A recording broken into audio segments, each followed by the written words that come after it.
Multiversus is another one of those Smash Bros. Games except your character is created by Warner Bros. The game is awesome. I love all the unique details, characters, stages, and a lot more features. But I do want to share some parts of the game I enjoy and some parts I have some criticism about, so let's dive in. First part, the beta. The first instance of Multiversus is the free open beta, where us players can go in and experience the first build of Multiversus, and honestly, it's really good. Alongside a few bugs, some nerfs and buffs needed, it's perfect. The pace of the battle, the character moves, everything. It's really good.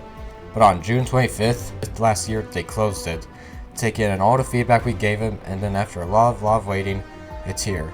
So let's go into every detail we can get about it.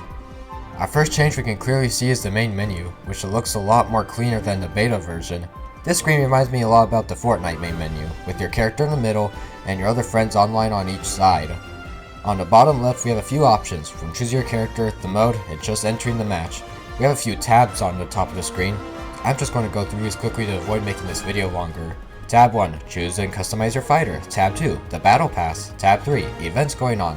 Tab 4, quests to do when fighting. Tab 5, your dad is going to go bankrupt. Tab 6, your main profile. All of these tabs are self-explanatory, but the battle pass tab got me a bit worried, because I was worried Multiversus is going to be a pay-to-win game, but not in this case. You have to fight and win matches in order to fill up the bar, and this should be every mechanic in every game, ladies and gentlemen. Play, win, earn. Geometry Dash does something similar to this, and this is what I like. I don't want to pay for some stupid little cosmetic that I'm going to forget about. Video games should make you feel proud or accomplishing and getting things rather than things being there saying congrats, pay 5 cents to get your prize.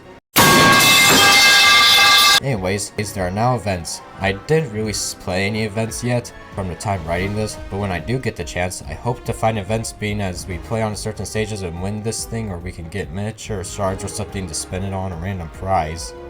And this is the first part of the video. I have the other parts I need to talk about. Next changes, the stages. Really isn't much to talk about with the stages because a stage is a stage.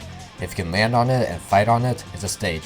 But there's one element about every stage I want to talk about, the stage hazards. Stage hazards are basically environmental things around the stage that could either harm or help you. Stage hazard varies from falling or breaking platforms to gain an item that could help you. And personally, I do not like stage hazards, especially in Smash Bros. But however, the stage hazards in Multiversus does exactly what I expect them to do. They disrupt you for 1 second and then you just move on to battle. Not something that lasts forever, like some stages in Smash Bros. Like seriously, the stage hazards in Smash Bros. Ruin everything. But Multiversus, it doesn't.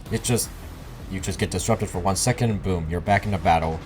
Oh yeah, one more thing, the music. I love the music so much in every stage.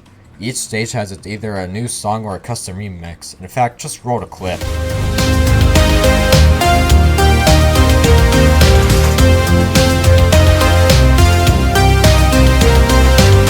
Alright, let's get into the last part, the characters.